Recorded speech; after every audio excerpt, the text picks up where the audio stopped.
देख रहे हैं इंडिया हेडलाइन 24 न्यूज और आपके साथ मैं हूं ममता सिंह। तो चलिए शुरुआत करते हैं आज की कुछ खास बड़ी खबर से। रीवा में मोदी सरकार के 9 वर्ष पूरे होने पर भाजपा देश भर चलाएगी विशेष जनसंपर्क अभियान सहित विभिन्न कार्य यात्रा। रीवा जिला के भाजपा कार्यालय में कार्यक्रमों की तैयारी को लेकर संपन्न हुई कार्यकर्ताओं की बैठक। पत्रकार वार्ता में प्रदेश महामंत्री एवं संभाग प्रभारी रणवीर सिंह रावत एवं भाजपा जिला अध्यक्ष डॉक्टर अजय सिंह, मीडिया प्रभारी अजय सिंह उपस्थित रहे। हमको भारतीय जनता पार्टी को छोड़ रहे हैं। कौन? अभी आपके शीर्ष नेता भोपाल में छोड़ा है। मैंने ऐसा नहीं है। देखिए, भारतीय जनता पार्टी में तो मुझे नहीं लगा कोई ऐसा नेता, कोई किसी का नाम आप बताइए, कोई नाम बताइए ना। बल्कि भारत, ठीक है, एक उदाहरण हो सकता है। दीपक जोशी जी के पिताजी हमारे पार्टी के संस्थापक सदस्य थे। दीपक जी 2 बार विधायक भी रहे, मंत्री भी रहे। और कैलाश जोशी जी हमारे आदर्श आज भी है। कैलाश जोशी जी का जो संकल्प था भारतीय जनता पार्टी मध्य प्रदेश में जिस प्रकार से काम करना चाहिए, हम माननीय जोशी जी के आदर्शों को लेकर आज भी चल रहे हैं। दीपक जी के व्यक्तिगत बारे में टिप्पणी नहीं करूंगा, लेकिन जिस भारतीय जनता पार्टी ने 2 बार आपको विधायक बनाया, मंत्री बनाया, तो ऐसे लोगों का क्या कहना है? नहीं, ये ऐसे जो लोग हैं उनके बारे में नहीं कहना। मैंने कहा 2 बार विधायक बनाना, मंत्री बनाना, और पिछले बार भी 2018 के चुनाव में भी भारतीय जनता पार्टी ने टिकट दिया था, वो हार गए। और हारने के बाद यदि वहाँ से कोई व्यक्ति जीत कर आ रहा है तो ये दावेदारी सिद्ध करना, ये राजनीति में इस प्रकार के सौदे नहीं चलते। और इसलिए भारतीय जनता पार्टी में देखें पूरे प्रदेश में बड़ी संख्या में लोग आ रहे हैं। ये सब चीज़ें जो है ना, व्यक्ति के विवेक पर निर्णय करता है। जोशी जी का अपना एक इतिहास था। जोशी जी ने पार्टी को खड़ा किया, आज हमारे लिए वो आदर्श भी हैं। और दीपक जी जैसे लोगों से पार्टी को कोई फर्क नहीं पड़ता।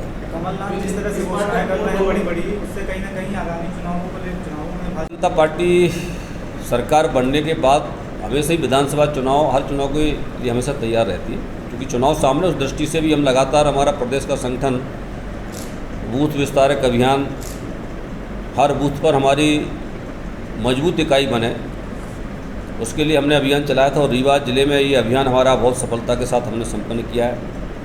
मध्य प्रदेश में हमारा रीवा जिला सबसे पहले उस अभियान को पूरा करने वाला जिला बना। तो हमारा बूथ जब तक मजबूत नहीं होगा, हर बूथ पर हम 51% से अधिक मत हर हालत में भारतीय जनता पार्टी को मिले। इसके लिए बूथ की हमारी इकाइयाँ बनी, गठित हुई हैं। 30 मतदाताओं पर एक पन्ना प्रमुख की रचना में हमने उसको लिया है। इस प्रकार से हमारे पन्ना प्रमुख बने हैं, पन्ना समितियाँ भी बनी हैं। और आने वाले समय में हमारे बूथ विजय संकल्प अभियान भी हमारे पूरे प्रदेश में चल रहा है। तो भारतीय जनता पार्टी मध्य प्रदेश विधानसभा चुनाव की दृष्टि से भी एक मतदाता से जाकर संपर्क करना, सरकार की उपलब्धियां उसको बताना और सरकार के जो जन कल्याण कार्यक्रम है उसका लाभ दिलाने का प्रयास करना। इसलिए भारतीय जनता पार्टी की अपनी योजना है और हम लोग उसमें लगातार काम भी कर रहे हैं।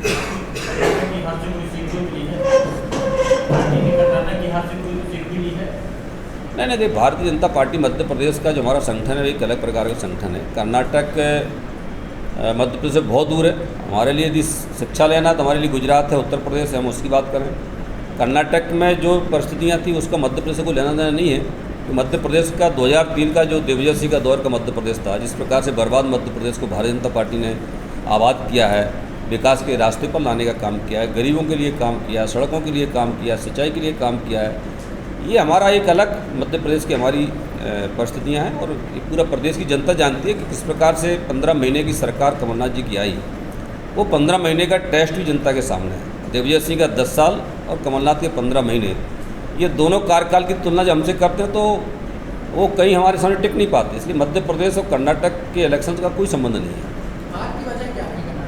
देखिए, मैं तो चूँकि राष्ट्रीय स्तर का काम नहीं करता, लेकिन यदि उसका पूरा हम अध्ययन करेंगे, कर्नाटक में भी हमको जितने पिछले वर्ष के विधानसभा चुनाव में वोट मिला था, 36% वोट इस बार भी हमको मिला है। जेडीएस का जो वोटर था वो जेडीएस का वोट टूटा और कांग्रेस की तरफ गया। इसलिए कुछ परिस्थितियाँ हमारे साथ आजकल 1-2% में तो सब खेल हो जाता है। जेडीएस का वोटर जो है कांग्रेस की तरफ डाइवर्ट हुआ। और कुछ देश की ताकतें हैं जो लगातार भारतीय जनता पार्टी को कमज़ोर करना चाहती हैं। इसलिए कुछ लोग मतदान के पहले कुछ प्रकार की स्ट्रेटजी बना लेते हैं। इसलिए हमारे मतदाताओं को फर्क नहीं पड़ा, इसलिए वहाँ के जो परिणाम आए, इसलिए मुझे बहुत ज़्यादा उसकी जानकारी नहीं है। लेकिन मोटे तौर पर देखते हो, हमारा पिछले वर्ष भी जो भली बात जानती है कि पिछले 2018 के चुनाव में कांग्रेस ने प्रदेश की जनता से जो वादे किए थे कि हम 4,000 रुपये महीने बेरोजगारी भत्ता देंगे, हम 2 लाख तक के कर्जे माफ़ करेंगे, 51,000 बेटी को शादी में देंगे, एक वादा पूरा नहीं किया उन्होंने।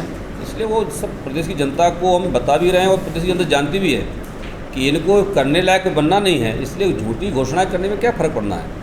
और भारतीय जनता पार्टी के कार्यकर्ता कांग्रेस का जो झूठ फरेब की राजनीति है, इससे प्रदेश की जनता उनके बहकावे में नहीं है, इसलिए हम लोग अभियान भी चलाने वाले हैं कि प्रदेश की जनता भली बात जानती है कि कमलनाथ जी ने और कांग्रेस ने किस प्रकार से वादे करके 15 महीने की वो सरकार में आए थे, एक वादा भी पूरा नहीं किया। इसलिए वो कुछ भी कहते रहे, प्रदेश की जनता पर कोई फर्क पड़ने वाला नहीं है।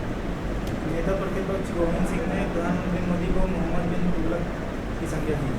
देखिए, गोविंद सिंह जैसे लोगों के बारे में टिप्पणी करना मानता हूँ मैं उचित नहीं मानता। ये वही गोविंद सिंह है जो अपने दल के बारे में कुछ कह सकते हैं। जब 15 महीने की सरकार थी उसमें वो मंत्री थे, उसमें वो अपनी सरकार पर आरोप लगाते थे। इसलिए गोविंद सिंह जैसे लोगों का जो एक सोच है, एक विकृत मान सकता है, ऐसे लोगों के बारे में टिप्पणी करना मानता हूँ उचित नहीं मानता मैं। इस बार क्या पूर्व बहुमत की सरकार बनेगी? 200 पार जाएंगे इस बार हम।